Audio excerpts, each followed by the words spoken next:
आज के पुस्तक विमोचन समारोह में भारत के उपराष्ट्रपति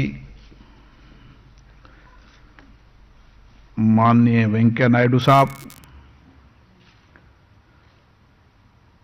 हमारे प्रधानमंत्री माननीय नरेंद्र मोदी साहब, प्रतिपक्ष के राज्यसभा में नेता श्री गुलाम नबी आजाद साहब और जिन्होंने इस किताब को अपनी लेखनी में लिखा, राज्यसभा के उपसभापति प्रख्यात लेखक श्री हरिवंश जी, उनके सहयोगी रविदत्त वाजपेयी जी, माननीय चंद्रशेखर जी के बारे में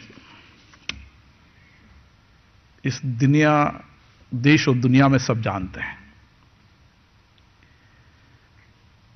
चंद्रशेखर जी ने एक ऐसे नेता रहे जिन्होंने भारत की राजनीति में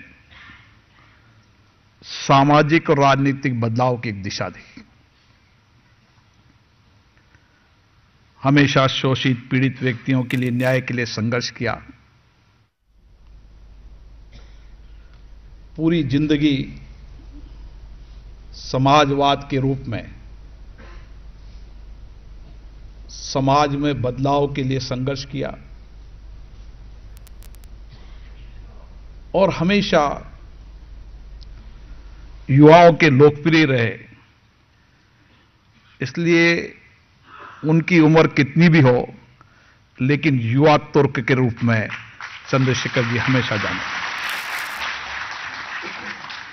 और इसलिए वे इस देश के हर गांव को जानना चाहते थे।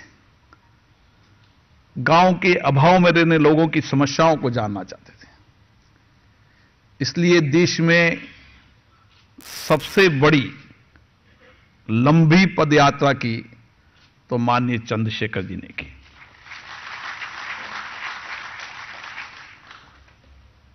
मैं ऐसे राजनीति में जब आया,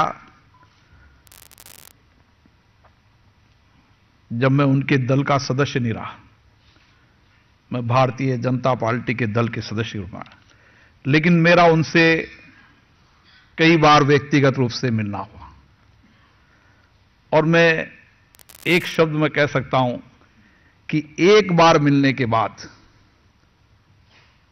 वो कभी भूले नहीं। मैं सोचता था कि मैं राजनीति में रहता था, सामाजिक रूप से राजनेताओं से कई बार मिलना होता था, लेकिन कई बार जब एक राजनेता से 2 साल 5 साल बाद मिलना हो तो अपना परिचय देना पड़ता था। पर माननीय चंद्रशेखर जी का आज भी मुझे याद है कि मैं 3 साल बाद जब उनसे मिला तो उन्होंने कहा, कैसे हो ओम बिड़ला जी।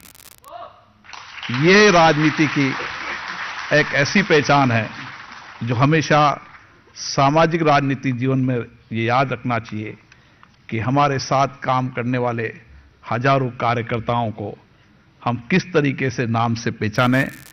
और मैं कह सकता हूं कि चंद्रशेखर जी की किताब को जितना व्यक्ति पढ़ेगा, आज के इस राजनीति माहौल में अपनी जिंदगी को उतना बदलेगा। क्योंकि अगर सामाजिक और राजनीतिक बदलाव लाना है तो ये किताबों की पुस्तक का ज्ञान हमेशा हमारे मार्गदर्शन की भूमिका का काम करती है। मैं इस मौके पर पुनः हरिवंश जी को बहुत बहुत साधुवाद देता हूं, बधाई देता हूं उनके सहयोगी रविदत्त जी को, क्योंकि हरिवंश जी का भी एक पत्रकारिता के अंदर जिस स्वतंत्र लेखनी से इस वर्तमान परिप्रेक्ष्य में जो नाम पूरे देश में जाना जाता है कि पत्रकार और पत्रकार की लेखनी निष्पक्ष और निर्वाध होनी चाहिए, तो हरिवंश जी ने भी इस किताब में निष्पक्ष और निर्वाध रूप से चंद्रशेखर जी की जीवनी को लिखा है। मैं उनको बहुत बहुत साधुवाद देता हूं। उनके सहयोगी रविदत्त जी को भी बहुत बहुत बधाई देता हूं। धन्यवाद।